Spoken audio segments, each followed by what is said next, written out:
Nós tivemos uma notícia na tarde de ontem que movimentou o cenário político brasileiro. O ministro do STF, Edson Fachin, anulou as condenações do ex-presidente Luiz Inácio Lula da Silva. Sobre esse assunto eu converso ao vivo pela internet com o cientista político Robert Bandeira. Professor Robert, seja muito bem-vindo. Boa tarde para o senhor. Tudo bem? Boa tarde. Professor, tudo bem. Essa notícia deu uma bagunçada no cenário político que já andava um pouco estremecido. Para consequências políticas, politicamente falando, o que isso representa? O retorno dos direitos políticos de Luiz Inácio Lula da Silva para o contexto que nós vivenciamos atualmente no Brasil? Interessante a gente pontuar que 2 dias antes, na verdade um dia antes, que foi o dia 7, a gente teve uma pesquisa pelo IPEC que demonstrou que o Lula, né, ele tem 50% de aceitação na pesquisa. E Bolsonaro aparece com 38%. A gente pode observar também que nessa mesma pesquisa tem uma pergunta que se diz o seguinte: você votaria, em quem você não votaria de jeito nenhum?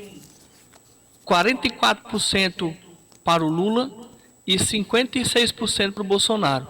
Ou seja, o que a notícia de ontem trouxe, somado com esses dados, a gente pode observar que Bolsonaro e Lula, eles representam hoje, né, as duas figuras mais, digamos, principais da polarização política que o Brasil tem hoje.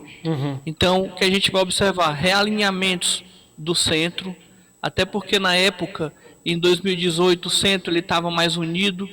Com a eleição que a gente teve agora para a Câmara, com a eleição do Arthur Lira, a gente viu um pequeno racha, na verdade um racha, né, entre o Centrão. Então ele está praticamente dividido. No mesmo dia da notícia em que restabelece os direitos políticos de Lula, a gente observa que o presidente, via Twitter, o presidente da Câmara dos Deputados, acolhe como algo bom, né, essa notícia e torce pela condenação de Moro. Ou seja, você começa a observar que o próprio Centrão, ele começa a se articular, a se realinhar. Eu entendo. Professor, na prática, nós estamos observando uma desidratação política do presidente Jair Bolsonaro no que diz respeito à forma como ele está comandando a pandemia do novo coronavírus. Tem realmente pesado muito negativamente contra a imagem dele as decisões ou falta de decisões adotadas do que diz respeito à crise da pandemia. O senhor acredita que realmente este fato político de trazer novamente Lula para o cenário das discussões acerca de 2022 pode contribuir negativamente para a imagem de Jair Bolsonaro? Sim, com certeza. Porque quem está praticamente do lado anti-Bolsonaro, o Lula, ele é uma alternativa, ele é uma via. Se você observar bem, vamos supor, a eleição sendo hoje, nesse momento, a gente teria hoje um primeiro turno praticamente marcado pelo anti-bolsonarismo. Ou seja, os ataques não viriam somente da figura do Lula, mas viriam dos outros candidatos que também estariam ali. Até porque o governo, ele tá, apesar da gente estar vivendo uma pandemia, o governo ele tem demonstrado, ou seja, acabou o auxílio emergencial, então propõe o nosso auxílio emergencial abaixo do valor da cesta básica, né, por exemplo. A gente está observando, agora há pouco até observou a questão da crise, né, do mercado, principalmente dos pequenos e médios, né, estabelecimentos. Então o combustível está muito caro, o gás, então isso contribui para quê? Contribui para criar uma crise.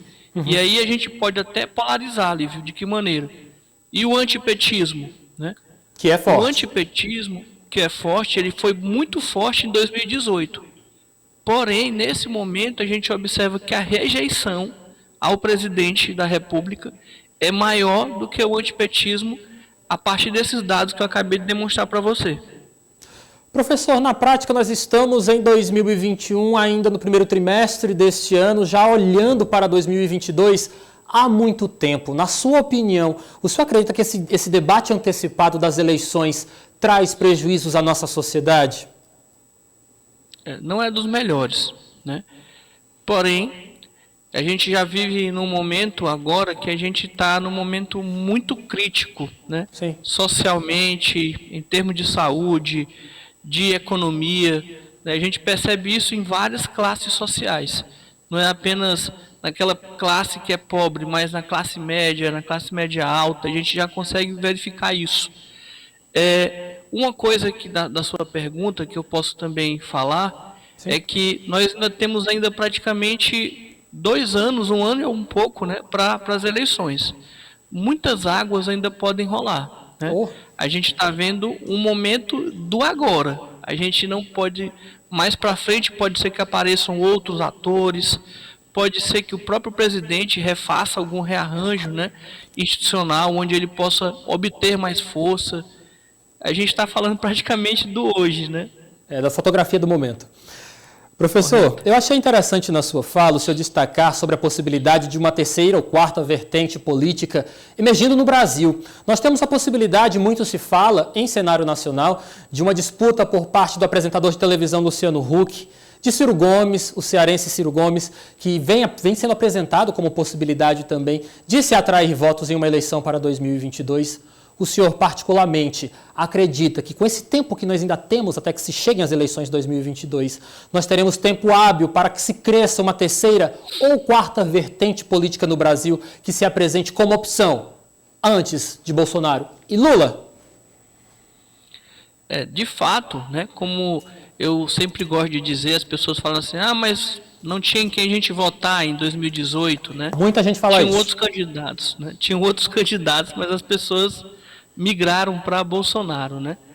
Eu acredito, o Luciano Huck hoje, nessa mesma pesquisa, PEC, ele tem a maior rejeição, até maior do que o Bolsonaro, né? Mas como você bem colocou, é uma questão de momento. Para que a gente possa realmente analisar esses dados de pesquisa, a gente vai ter que analisar várias pesquisas num momento histórico, né? Numa linha histórica. Mas o Ciro, por exemplo, o Ciro ele também não está bem alicerçado hoje, ou seja, ele estaria entre Bolsonaro, Lula, Sérgio Moro, né? Ele estaria ainda depois do Sérgio Moro, nesse cenário dessa pesquisa.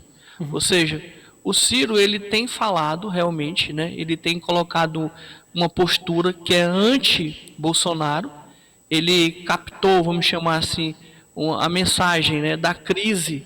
Ele pega essa crise que o Brasil está passando e está trabalhando em cima dessa crise.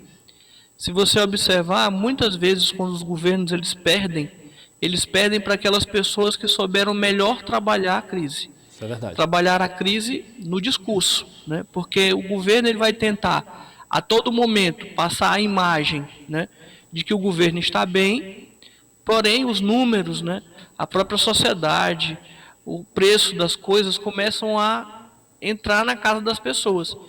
E aí vem o discurso da retórica contrária, que quem souber fazer melhor essa retórica poderá ser o vencedor das eleições de 2020, a partir desse retrato de agora. Tá certo? Professor, recentemente eu estive observando dados de uma pesquisa norte-americana que apresenta o Brasil como uma democracia ou frágil ou ameaçada. Eu queria lhe perguntar, partindo desse pressuposto, desta informação, porque nós observamos de uma forma muito concreta. Nós não falamos de eleitores de Bolsonaro, muito menos de eleitores de Lula. Nós falamos de fiéis seguidores de um lulismo e de um bolsonarismo. O senhor acredita que realmente isso traz malefícios à nossa democracia brasileira, visto que nós não estamos diante de eleitores, estamos diante de fiéis seguidores de pessoas políticas? É muito ruim. Isso é muito ruim por quê? Porque a democracia ela precisa de uma cultura cívica. Não importa quem passe por aquela instituição, no caso, Presidência da República ou Congresso Nacional, mas que o respeito às regras democráticas ocorram. Então, o que a gente tem que ter para que uma democracia seja, digamos, boa ou muito boa, é que essas instituições democráticas, como o STF, o Congresso Nacional, a Presidência, sejam respeitados. Claro. Não por quem ocupa, mas por conta da própria noção do regime. Eu entendo.